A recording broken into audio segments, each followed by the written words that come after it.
Hey. Hey, Christian. I hope you can hear me. So I'm waiting for Kat to join.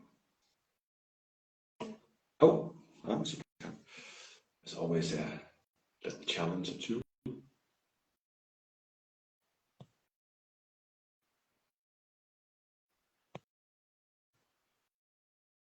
It takes a second. My big hope is we'll be live at 2 o'clock. That's what I told everyone. Hey, that wasn't that bad.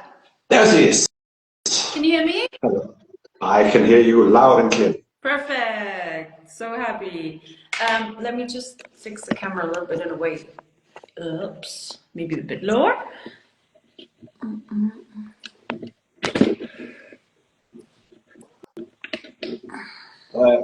Christian, no, all good. You are welcome to listen in. Christian is a friend of mine. He forgot my passport. Yeah. That's his name. Yeah. Cool name. I like it. Forget my passport on the airport.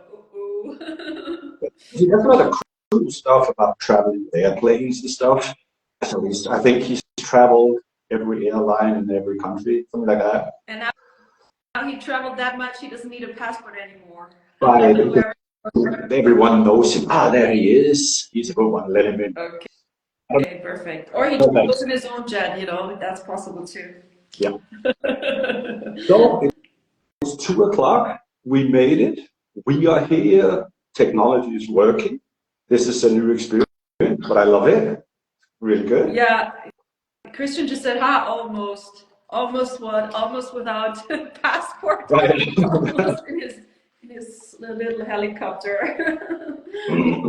Anyway, great to see you live. Great. Really that we can follow up on our hot topic here regarding healthy relationships. And how are you today? I'm good. I'm doing really well. Yes. And you, my dear Kat, how are you doing? I'm good. I was surprised because yesterday it started snowing over here on the mountain. Oh, okay. And so the weather changed a little bit. It's gotten a bit colder, but luckily the sun came out. So I think I'm gonna go have a little walk afterwards in the nature, which is part of my daily healthy routine. So yeah, all good on my side so far. I'm really happy to see you and to catch up a little bit about, what we want to share with our followers, a healthy topic about emotional stability, security, and how we can help others, creating awareness in order to understand what healthy relationships with ourselves and others are rooted in and based on. Sure. Happy to take that part right here. I think it's very useful if we set the groundwork, the foundation of how the human brain actually works, because it will be so useful for understanding everything from this point on. Among the very best scientists and neuroscientists of the world, the new understanding is something called the predicting brain. What does that mean? It's based upon how the brain has evolved. And for hundreds of thousands of years, humans, we lived in an environment where there was just not enough food around and there were many dangers. And when facing these dangers, we needed the energy that comes from food. So the most useful thing to do is save your energy as much as you can, right? Exactly. There's also a reason why we at times, if we eat so much of the food that's around, it's just stored everywhere. Everyone knows that part. But the better you are at predicting what is about to happen, you can make your body ready, you can make your chemistry ready, and you can use just the amount of energy that's needed to deal with the situation that is coming up, predicting the future. Right? Yep. But of course, how is the brain supposed to know what is coming? The way it does that is by the input coming from the outside world, sounds, what we see, what we hear, but also from inside the body. But let's say you are out walking in a forest. Yeah. There's a sound, you don't know what it is. Your reaction is often to tighten up a little bit, be a bit scared. The feelings kind of will go up. What is that? What is that? Mm-hmm. And it might be a friend. All good. Calm down. Not a friendly person. But it might also, back in those days, be a threat, and you would have to fight. Now, if your system is ready to fight or run, you're far more likely to succeed. Okay, so that the body is ready to deal with what is about to happen is a huge advantage, and that's what drives all of the evolution. So, how the brain does that, predicting what is most likely to happen, is it runs back in our memories. When was the last time I heard that sound, or saw that thing, or felt that experience? Yeah. And it pulls back and reconstructs a memory Yes. that gives you a prediction of what is likely about to happen. And you will feel the chemistry in your body change. We call that feelings, but it is in reality just, of course, it's the chemistry that changes, preparing you to deal with something. Back in the days, it could be a mortal enemy. Now, in our modern day world, it can be an angry boss walking in the door and you, uh-oh. Or it can be a partner that says, we need to talk face to face. Like I did with my lovely wife. Once I wrote a text and sent it to her, and she was mad. What does that mean? She didn't know what to do with it. What I wanted to do was to invite her to Paris. But she didn't know that. When I gave her that information, the prediction that was running in her mind of here's a problem changed into, oh, it's something romantic, it's something lovely.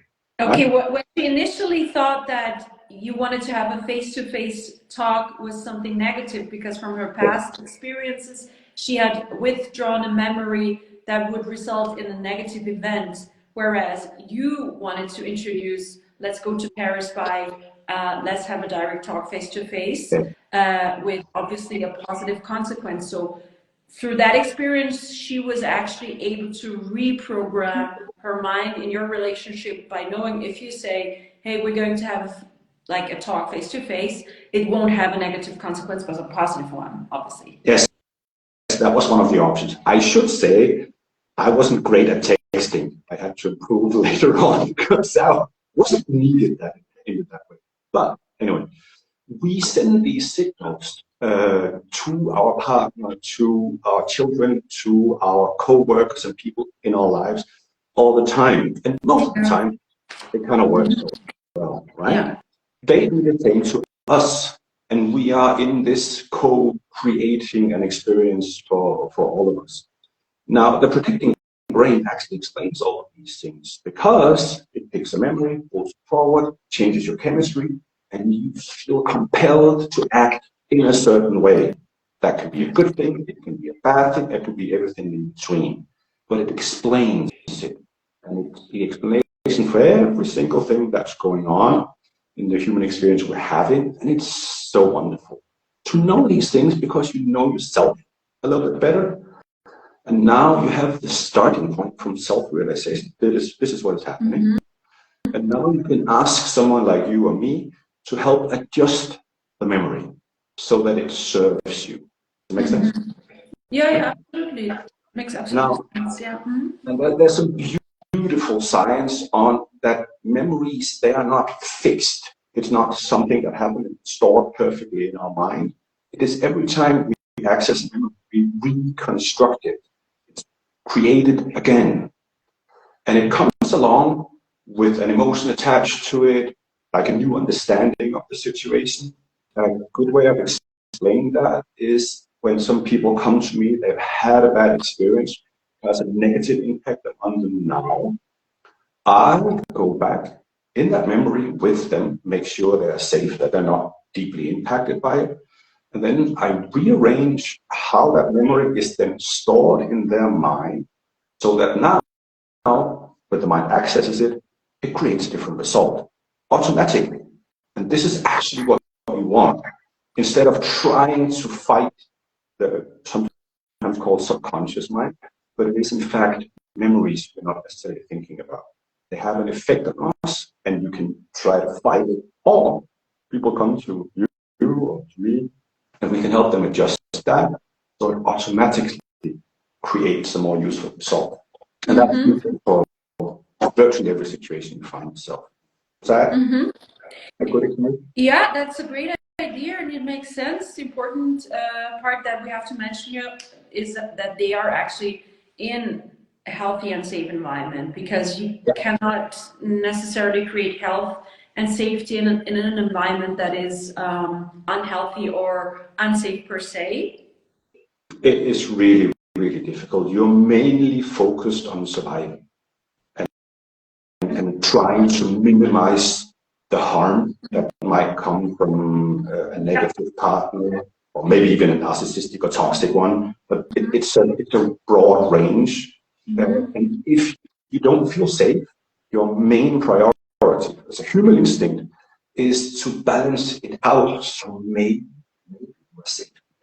I'm whispering a little bit because to imply it's a quiet hope, but that's what you really want, to feel safe, and then maybe from there build something better. Yeah. But without the safety, exactly as you say, you're barely surviving. You're just hanging in there. They also refer that as walking on eggshells. Have you heard of this expression? And would you like to briefly explain what that could mean in relationship terms, or in interpersonal relationship terms? Sure. The experience also again reflects back on the predicting mind. When you've had a couple of experiences with this person in your life, and they have, I could say, exploded or been angry or whatever, but there are many versions. Sometimes it's the quiet tree. I had a parent who would stay quiet for 2 weeks. They wouldn't speak. Wow. That's tough to deal with.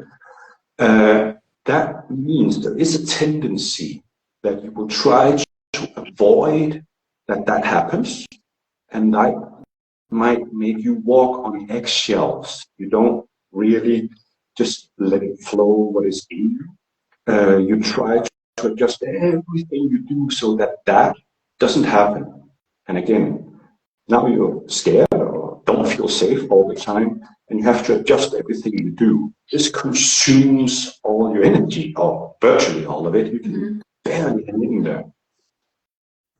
So we're confronted with one person who is trying to be influencing the entire relationship, in the center of attention, and dominating the daily life, or even the outlook, the perspectives, and the relationship dynamics per se. And then we have the other person who's constantly walking on eggshells, trying to cater to the needs of the other person, being silent, trying to understand moods, anticipate moods, and navigate around it, but at the same time without being able to really ever satisfy the needs of that person, because A, they're moody, and B, they do not want solutions. They do not want to be on one common ground, because they feel rather comfortable in a scenario of chaos.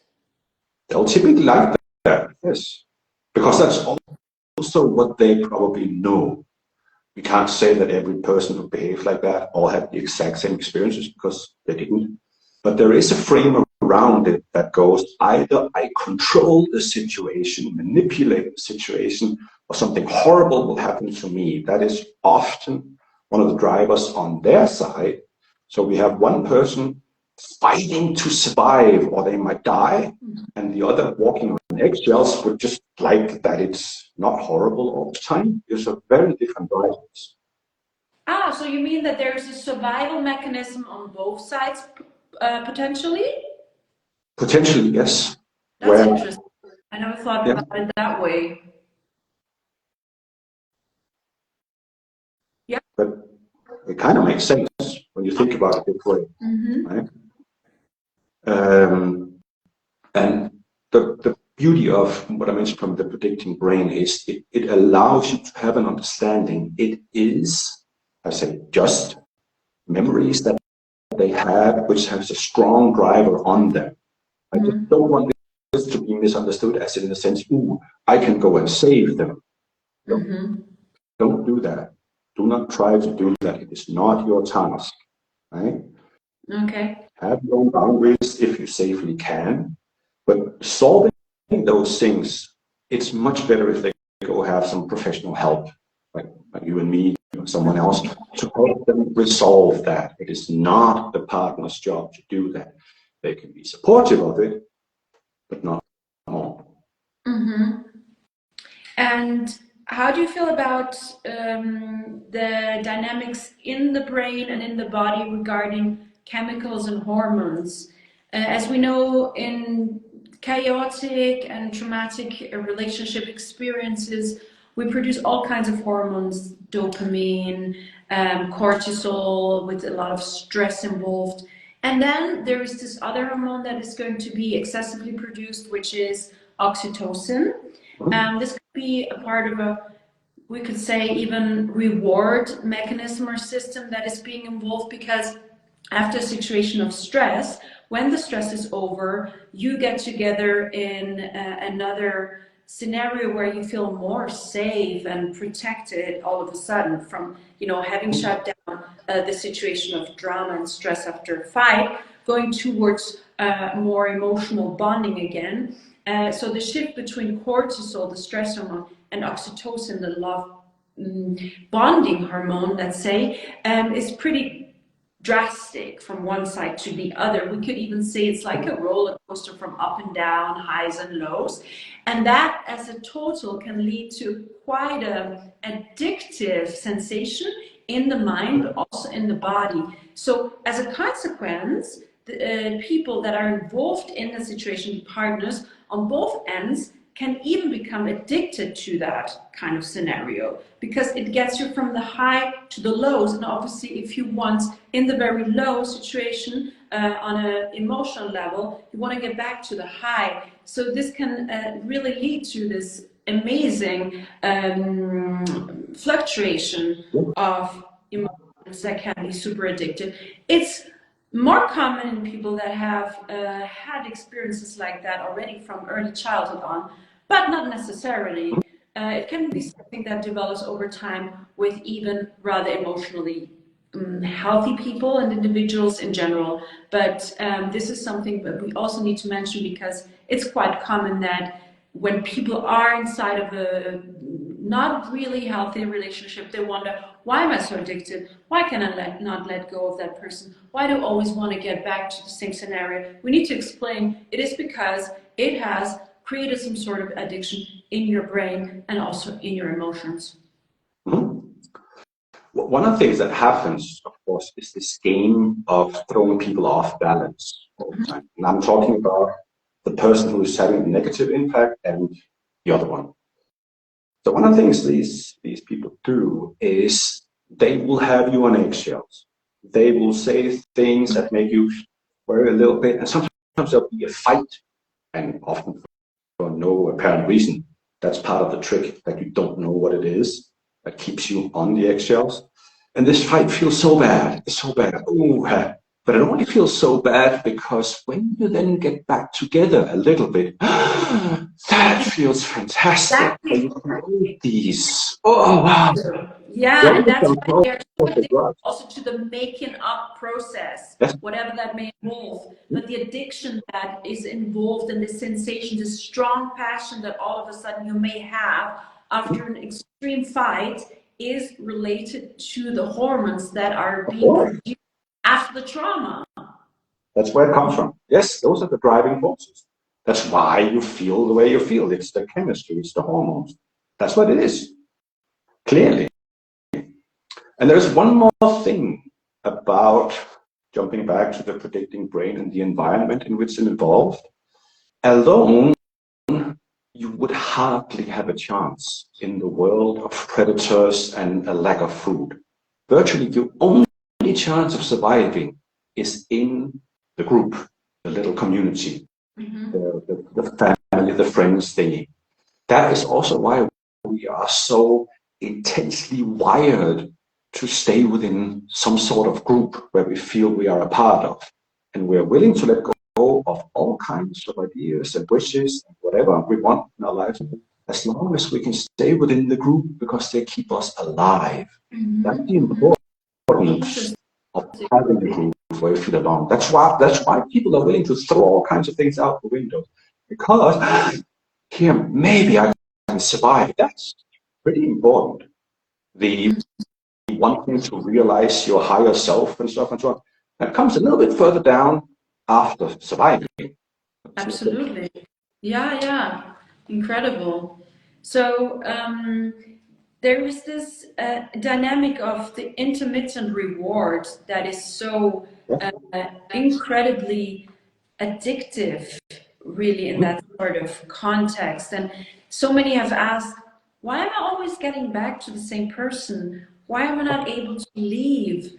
And they really do need to understand that there are let's say the toxic patterns, they reinforce the connections in the brain. And once you have started to wire your brain in a certain direction, that means the neural pathways have formed in a certain way, it's pretty difficult to rewire them without having the awareness. And what we've discussed in between us recently, we said, you know, once you get into a position where you understand that you are aware of the situation, you know, being aware and looking at the connection or the relationship from the outside, this is a very crucial part and point in the departure of the healing process. Would you like to say something about that?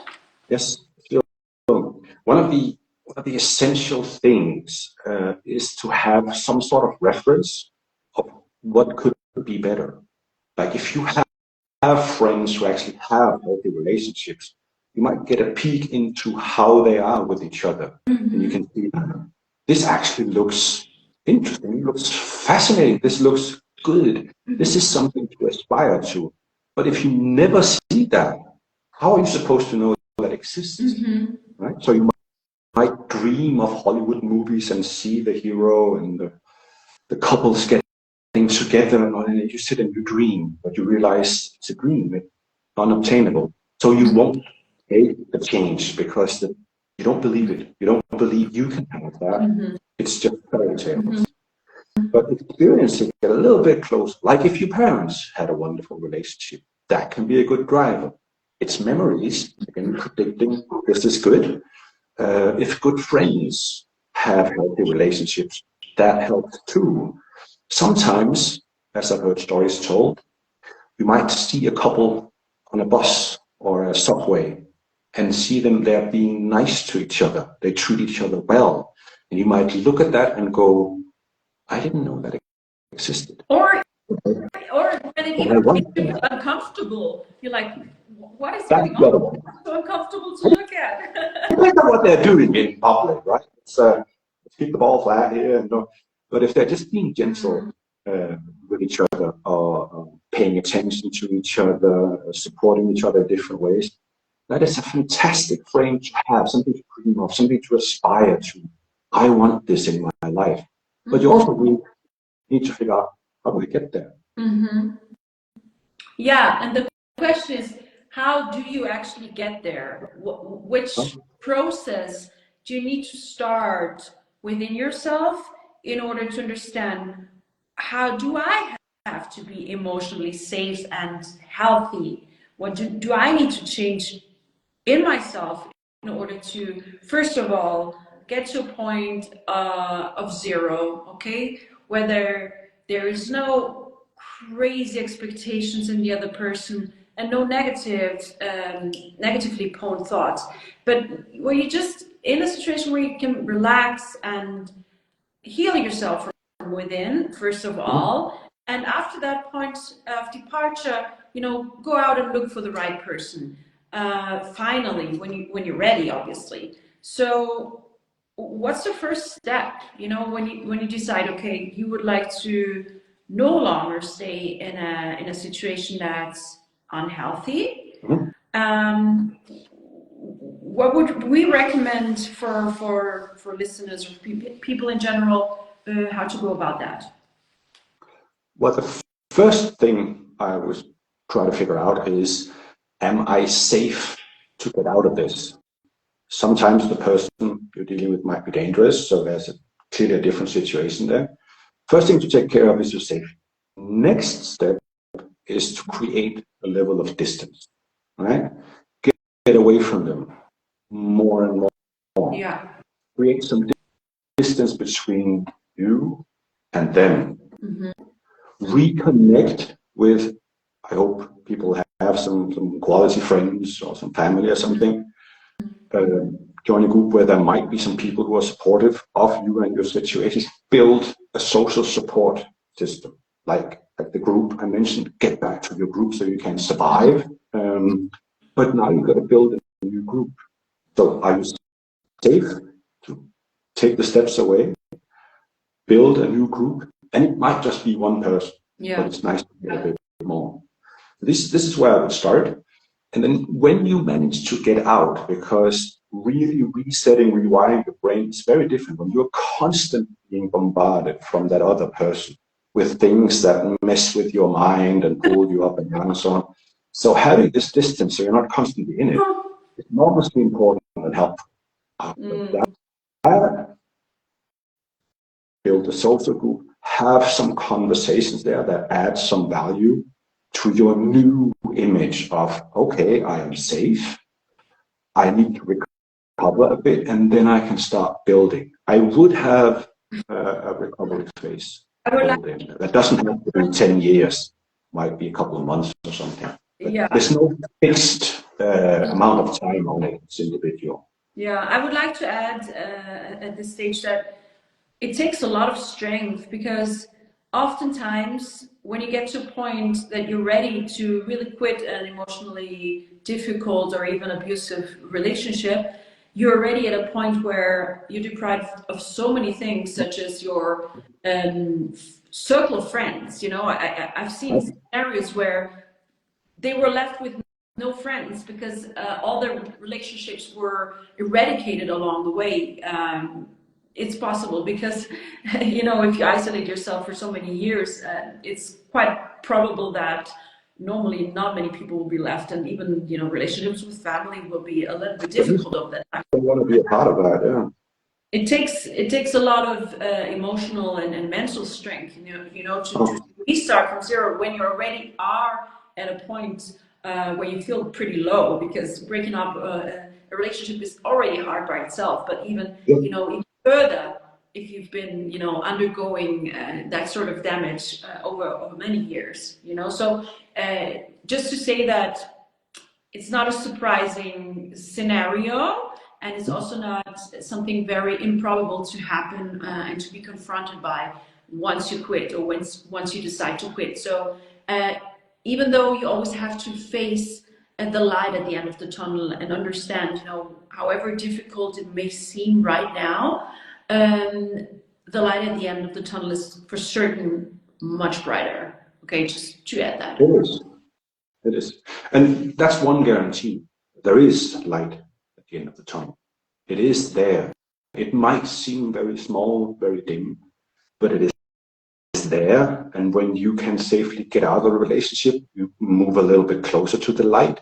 When you build some useful friendships, some friendships that have value to you, your social support, the light gets bigger.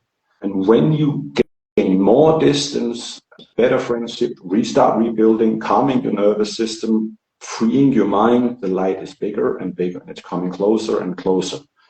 And then you can step into it. It takes a while to get there, but then you can step into the light and start creating this new life of yours. And when we talk about the nervous system, how can we explain that? Because you just mentioned, okay, calm down your nervous system. Why is the nervous system disrupted? What's happening inside of your system generally when you are undergoing large periods of stress of that sort? One of the things that human beings and our body and our mind are what is referred to as a homeostatic system, meaning balance seeking. that we can have some highs, we can have some lows, but the system tends to balance itself out, right? Because we recover better in this more neutral phase, and we need to recover so we can deal with new situations. But if you, for a prolonged period of time, have thrown off like fear, nervous, scared, over and over and over again, this balance point is moved because it feels like you're living down here all the time, and it's not necessarily good for the system, but that's where you are. Something similar happens with overuse of social media, drugs, smoking, drinking, and so on. It throws off dopamine levels and your baseline system. And stepping away from it so that the chemicals, the hormones can be cleaned out, you can recover. You can find your baseline from which you can start creating a new thing, move closer to the light. That makes sense? We have a question I would like to discuss here.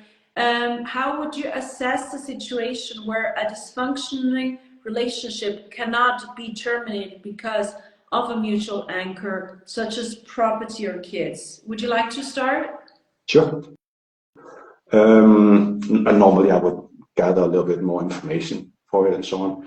But the starting point, of course, again, is this: which things are you safe to do? Because the process is to gain distance first. Now, if it is possible to gain more distance, not see them as much, so that has less impact on you, that can help you clear your mind. Sometimes you might need help from other authorities. There are mediators you can ask. There are sometimes, if it's a bad situation, you might need the help of the police. But from this description, it doesn't necessarily sound like it. I would like to add something here. Okay. Yeah. I don't know who Christian is talking about here, but the first step is to internalize your decision, okay? To really work on your decision and make sure that you're ready for the step because you've concluded that it's healthier for you and for the people involved in your environment, okay? If there's obviously kids or property, that's a discussion or a topic that has to be, clarified at a later stage. But first, you need to internalize your decision and be very convinced about it. Then you need to, as Leif said, be in a safe environment, to manifest that decision, and do not rush it, but make sure once you have taken the decision that you do have an action plan to, move forward with it. There's not such a thing that says you cannot terminate. In any case, you will always be able to terminate the situation, okay? And you need to be aware of. No, there's no obstacles such as property or children involved, because you need to understand that the children will be better off if they will get out of a toxic environment, because there is no sense in having children in a situation where there's constant toxicity, constant fighting, and constant war, in between two people. So it will always be safer to get out of the situation. And situations such as properties, etc., can be legally clarified. That's my opinion on it. It's always safer for yourself to remove yourself from a situation that is obviously very unhealthy. Okay? What do you think, Leif? That is clear. There are many aspects to deal with, and this is clearly one. It's a really good thought, as Kat said, to have there is a solution. And you just got to find it, and you have to find that solution. And that truly is. Sometimes the idea is to carry out the solution with as little damage to others or oneself as possible. But there is a solution. It is possible to do. Yeah. To me, it absolutely makes sense, and I think we have answered the question. If there's more you want to know, Christian, just please go ahead. But Um, yeah, that's more or less what I would recommend. Yeah. Mm. That is one thing. The other thing, of course, is to work a little bit on why the situation is like that. It might be useful to figure out what it is. We are always creating things together. And maybe there are better ways of dealing with a given situation if we learn something useful, maybe a skill or two, or ways to handle it. But yes, it's important to realize that there is a solution and then find one that works for you in this given moment. I hope this adds something to it. Yeah, I mean, when you mentioned to learn a skill, to manage the situation better within the relationship, or sometimes it's that, right? Sometimes the skill is how do I lead? A different level of skills. I like to think about these things as learnable skills in the sense of a safety if plan, sorry? a rescue plan. In that sense, yes. Maybe your deep desire is to improve the relationship. There are skills for that. Maybe the deep desire or wish is to leave it. There are skills to learn for that. Changing the dynamics in the relationship, things that can be learned there anyway. But it's all dependent on, as Kat said before, the decision you make, and then carrying that one out. And then what do you need to do? Sorry to interrupt you. I would like to add, it's always better to stay in a relationship, if it's possible, if children are involved. Okay? You don't want to leave your partner just because you don't fancy him anymore, or because he doesn't bring you the coffee in the morning served while you want to have breakfast. This is not a valid reason why you should break up. Obviously, when you have created a family and when kids are involved, you have to find a solution, and your ego has to be put a little bit in the back side. Okay. Over a period of time, there will be, boredom. There will be a situation where, obviously, not with me, I'm amazing. What? Now, there will never be boredom around me. I'm amazing. Oh yeah, exactly. Exactly. But it's normal, to undergo complicated periods over time in a relationship. It's normal, okay? And we need to get over that because it's part of growing up. If we didn't have the resistance and the capacity to deal with periods in our relationship, everybody would be divorced. Our parents would be divorced. And, there would just not be long-term relationships around. So we have to have a certain level of, how do you call it? General resistance, and also ability to deal with problems, for sure. But if it comes to scenarios that are extreme or serious or unhealthy to a level where it affects your mental health or the mental and emotional health of the people in your household, then you need to take a decision.